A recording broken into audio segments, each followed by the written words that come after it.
Ah, ah, ah. That night, as her mother screamed through labor pains, even the moon refused to sleep. She was born on a night when the moon refused to sleep. In the small riverside village of Akalaka, where red earth kissed bare feet and palm trees whispered old secrets, the women say the wind changed direction the moment the child cried. When the midwife lifted her, wrapped in warm cloth and silence, there it was, a third hand, resting quietly at the center of her chest, small, perfectly formed and still. The hut went silent. Some said it was a curse. Some said it was a warning. Her mother, still in pain, she was sad and worried. But her grandmother, old Mama Nini, touched the child's forehead and smiled. She said, "This one has come carrying help. Our bloodline sent her as it was promised." She named her Zuri, meaning a good thing, because no child arrives without purpose. As Zuri grew, so did the hand. It moved only when needed. She could stir soup, fan the fire, and hold the pot all at once. Zuri could shell groundnuts faster than any woman in Akalaka. She worked so hard as though she had 10 hands. Her strength was compared to that of 10 men. Her father, once mocked for raising a spirit child, stopped borrowing food from neighbor. Slowly, people stopped laughing. They started watching. During harvest season, while others rested, Zuri gathered twice the yams and grains in half. Hunger began to leave their compound. Then came the year the river dried. The trees died. The soil was dry. Crops failed. Children cried from hunger. Men left the village to search for work that never came.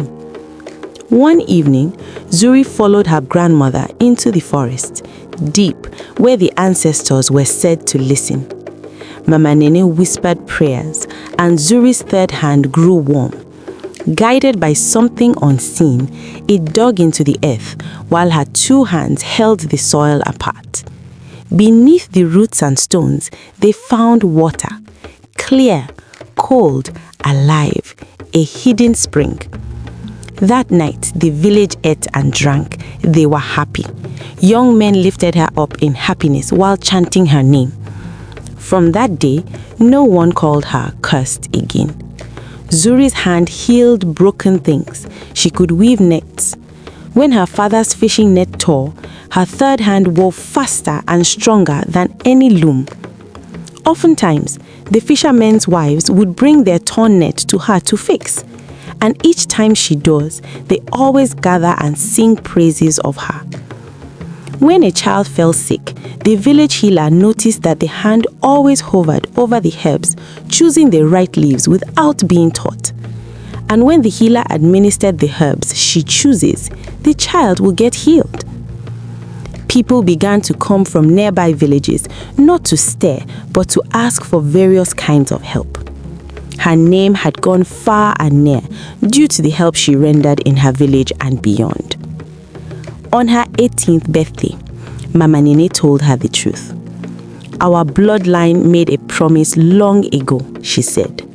"When our people would struggle, one child would return carrying an extra hand, not to rule, but to serve."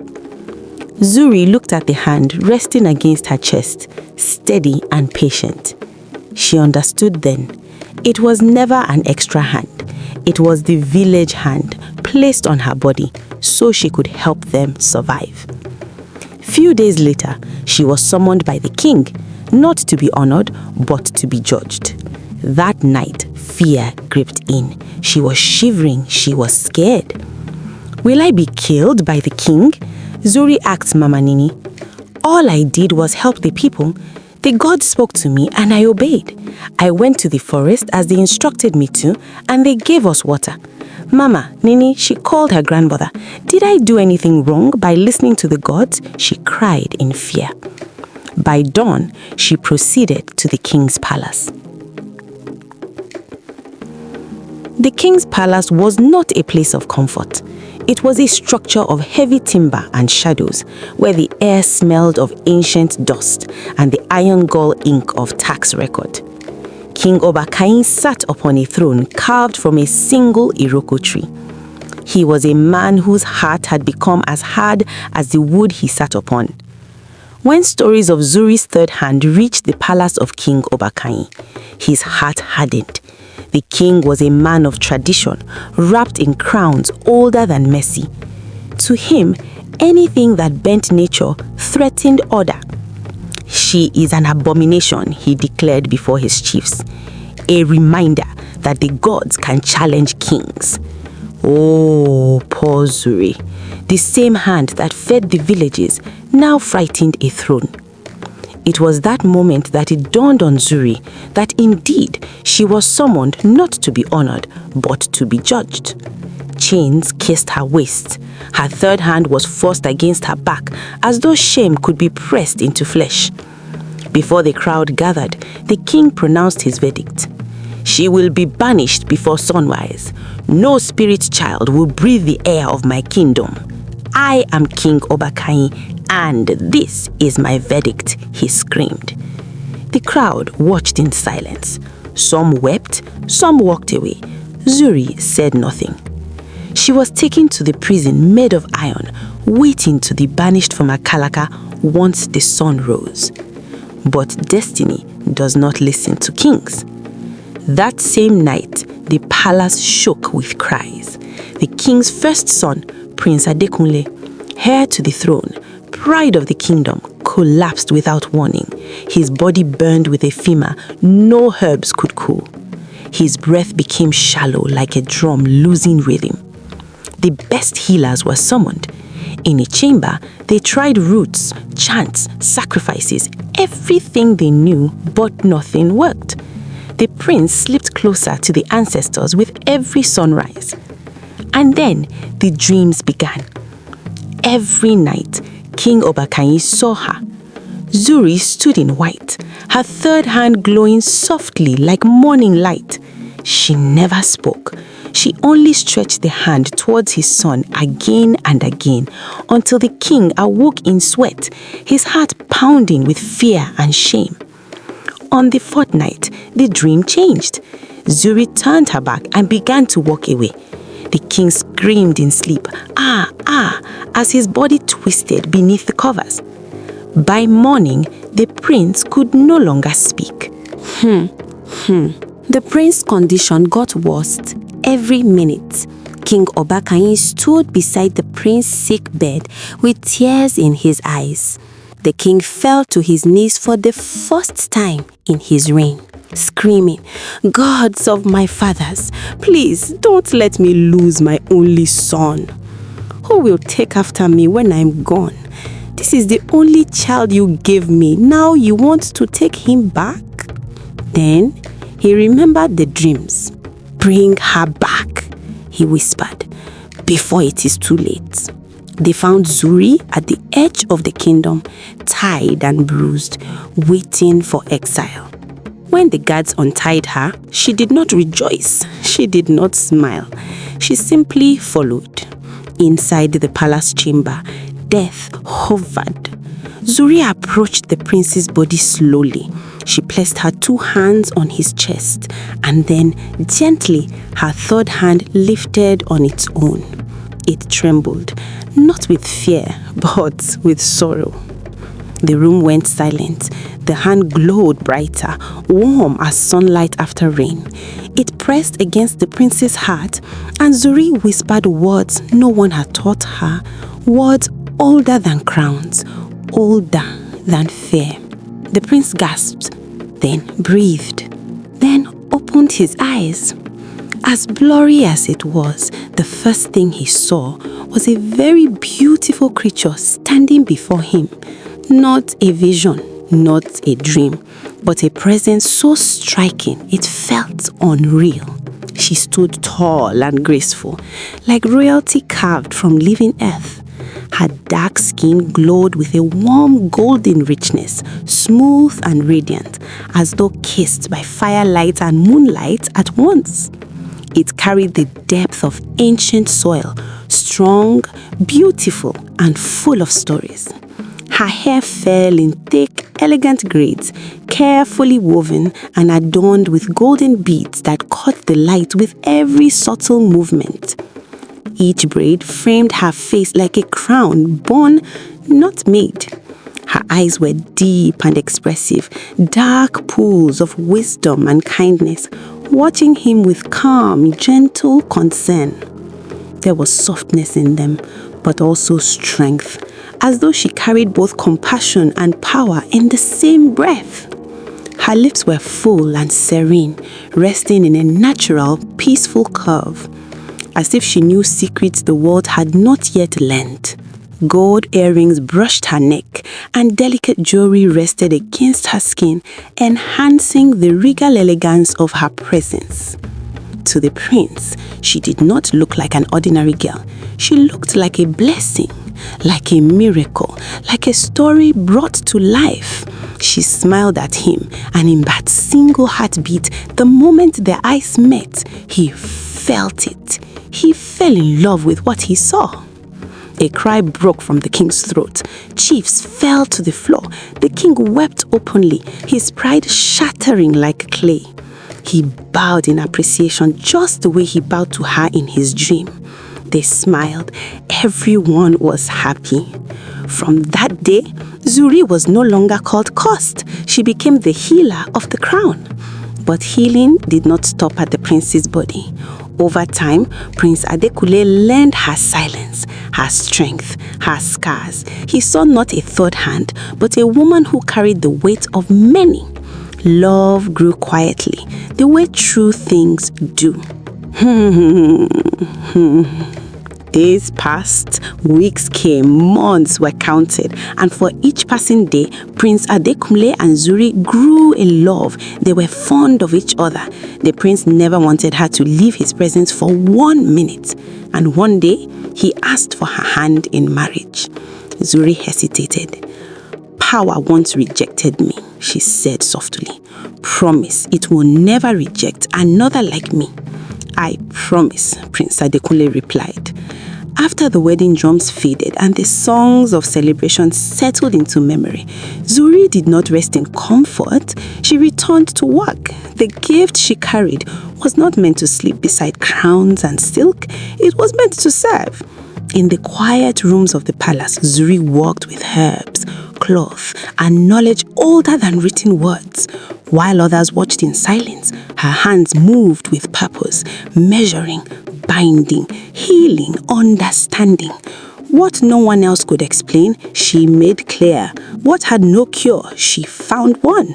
And slowly, the palace became a place of learning, not fear.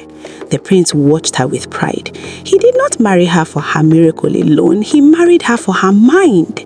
Together, they stepped beyond palace walls and into the land. They walked the long red roads of the kingdom where villages once stood tired and dry. Zuri listened more than she spoke. She learned the land the way a mother learns a child, patiently, carefully. And when she touched the soil, it responded. Fields that once struggled began to grow heavy with food. Yams returned, leaves thickened, harvest doubled. Women no longer bent in hunger, and children no longer slept on empty stomachs. Where water had once been a prayer, it became a promise. Wells filled, springs flowed. Even in the driest seasons, the land remembered her hands. Under great trees, elders gathered again, not to argue, but to plan. Ideas spread like roots beneath the soil. Systems were drawn, paths were organized, knowledge was shared.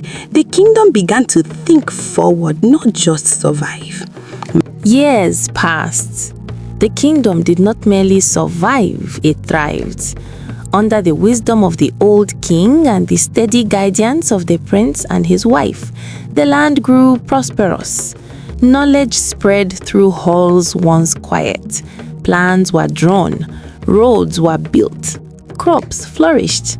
But time does not bow to crowns. The king grew old. His hands, once firm with command, softened. His voice, once strong, became gentle. And when his final day came, the kingdom mourned not in chaos, but in gratitude for a reign well lived. When the sun rose again, the throne stood empty, and the prince became king. On the day of his ascension, he did not stand alone. She stood beside him, not behind the throne, but with him. Together they ruled, not by fear, but by vision. The king listened, and the queen guided. She saw what others could not see. Then came war. From beyond their borders, conflict rose like a storm. The drums of battle echoed. Fear threatened to return. But the hand, the same hand that had healed, built, and guided, grew warm once more.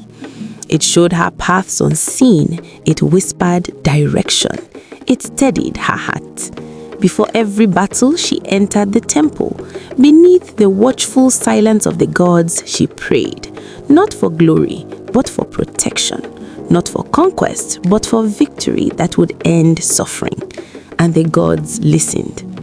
The soldiers marched with strength beyond muscle. Their spirits were unbroken, their resolve unshaken. When steel met steel, courage stood firm. They won.